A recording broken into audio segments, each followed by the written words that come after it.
ভালোবাসা ও সম্মান কোনটি বেশি গুরুত্বপূর্ণ? মানুষের জীবনে ভালোবাসা ও সম্মান দুটিই খুব গুরুত্বপূর্ণ।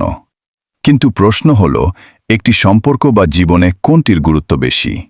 আমরা ভালোবাসার মাধ্যমে মানুষের কাছাকাছি আসি। এটি হৃদয়ে মায়া, যত্ন এবং আপনত্বের অনুভূতি তৈরি করে। তবে ভালোবাসাকে সুন্দর ও স্থায়ী করতে সম্মান অত্যন্ত জরুরি। যেখানে সম্মান থাকে না, সেখানে ভালোবাসাও ধীরে ধীরে দুর্বল হয়ে যায়। কারণ প্রত্যেক মানুষ চায় তাকে গুরুত্ব দেওয়া হোক, তার অনুভূতিকে মূল্য দেওয়া হোক। শুধু ভালোবাসা থাকলেই যথেষ্ট নয়, সত্যিকারের ভালোবাসার মধ্যে সম্মান লুকিয়ে থাকে। কাউকে ভালোবাসা মানে তার মতামত, চিন্তা ও ব্যক্তিত্বকে সম্মান করা। অনেক সম্পর্ক ভালোবাসার অভাবে নয়, বরং সম্মানের অভাবে ভেঙে যায়। কারণ ভালোবাসা মানুষকে কাছে আনে, আর সম্মান সেই সম্পর্ককে ধরে রাখে। যে সম্পর্কে ভালোবাসা ও সম্মান দুটোই থাকে, সেই সম্পর্ক হয় আরও গভীর ও সুন্দর। কারণ সেখানে থাকে বিশ্বাস, যত্ন এবং একে অপরের প্রতি মূল্যবোধ।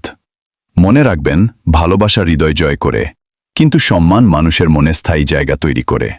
তাই জীবনে মানুষকে শুধু ভালোবাসা নয়, সম্মান করার অভ্যাসও গড়ে তুলুন। কারণ সুন্দর সম্পর্কের ভিত্তি হল ভালোবাসা ও সম্মানের সমন্বয়। আপনার কি মনে হয়, ভালোবাসা ও সম্মানের মধ্যে কোনটি বেশি গুরুত্বপূর্ণ? আপনার মতামত কমেন্টে জানান।